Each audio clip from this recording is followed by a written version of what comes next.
कालापानी र सीमा क्षेत्रका केही भारतीय हेपाहा प्रवृत्तिलाई मात्र औलाएर बाँकी प्रसङ्ग उजागर हुन सकेन भने त्यसले भारतलाई नै फाइदा पुर्याउँछ। 2046 सालमा नागको रूपमा भित्र्याइएको भारतीय सर्प यति शक्तिशाली भइसकेको छ कि थुप्रै आरोह अवरोह बीच नाग सर्प बन्दै अजिङ्गरको रूप धारण गरिसकेको छ। राज्य संरचनाभित्र मनग्गे गाँच्न सफल भारत रूपी अजिङ्गरको विषयले नेपाल घाइते अवस्थामा पुगिसकेको छ। केन्द्रीय सत्तामा त यसको असर थियो नै, अब यसले गाउँ गाउँसम्म आफ्नो संयन्त्र फैलाइसकेको छ। नागरिकता ऐन 2063 आए लगत्तै थुप्रै भारतीयहरूले नेपाली नागरिकता प्राप्त गरे। मुख्य रूपमा तराई क्षेत्र भारतमय भयो।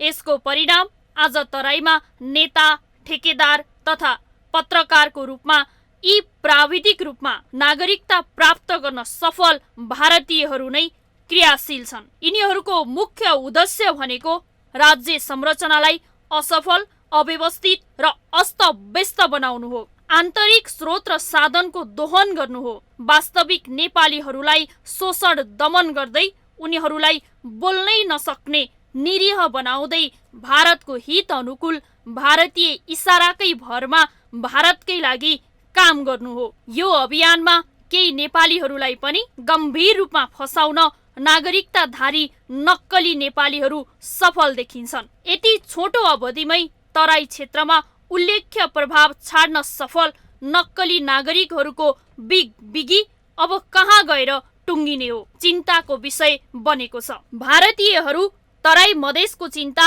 यस कारण गर्छन् कि उनीहरूले नेपालका नेताहरूलाई दबावमा पारेर जारी गर्न लगाएको नागरिकता विधेयक मार्फत थुप्रै उसका देशका नागरिकलाई नागरिकता दिलाई बसोबास गराउन सफल भएको छ। तराई मधेसको बाह्य राजनीतिक आवरण करिब करिब भारतको डिजाइन अनुसारको छ। त्यो डिजाइनभित्र नपर्ने नेपालीहरू अहिले पनि आदिम युगीन निरीह मनुवाको रूपमा छन्। उनीहरूलाई प्रजातन्त्र आएको छैन, उनीहरूको गाउँमा विकास भएको छैन।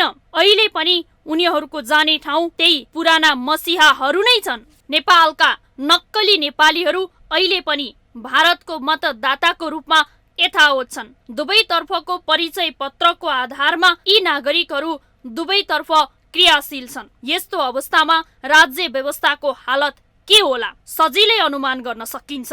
यो रोग स्थानीय स्तरमा मात्रै होइन, यसले केन्द्रलाई समेत नराम्रोसँग जगडाइसकेको छ।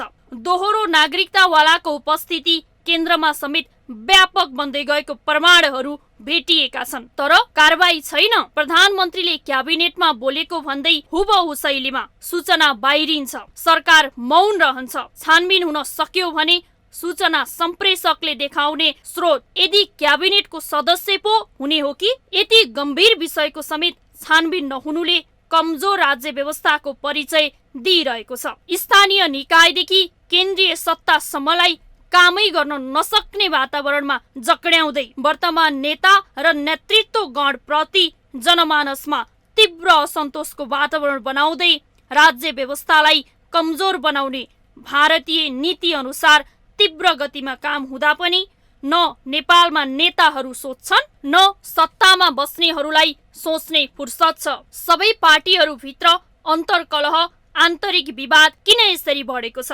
किन नेताहरू जनताबाट टाढिँदैछन्? नारायणमान बेजुक्चे, चित्रबहादुर केसीदेखि धनराज गुरुङसम्मका नेताहरू किन पाखा लाग्दैछन्? अब नेपालीहरूले नै खोजी गर्नुपर्ने बेला आएको छ। देश सम्पूर्ण रूपमा खोक्रो हुँदैछ।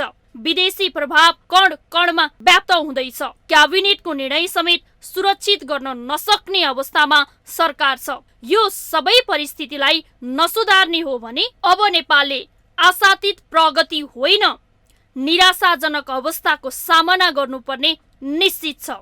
वास्तविक नेपालवासीहरू उठ्नुपर्ने बेला आएको छ। यदि देशलाई माया गर्ने हो भने भारतीय चालबाजीलाई मुखभरिको जवाफ कर्मले दिनुपर्ने बेला आएको छ। अन्यथा आगामी केही वर्षमा नै भारतीयहरूले रुचाएका पात्र र प्रवृत्ति मात्र नेपालको शासन सत्तामा हावी हुने निश्चित छ।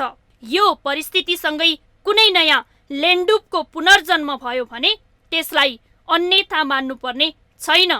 माउन्टेन टेलिभिजन राजनीतिक ब्युरो।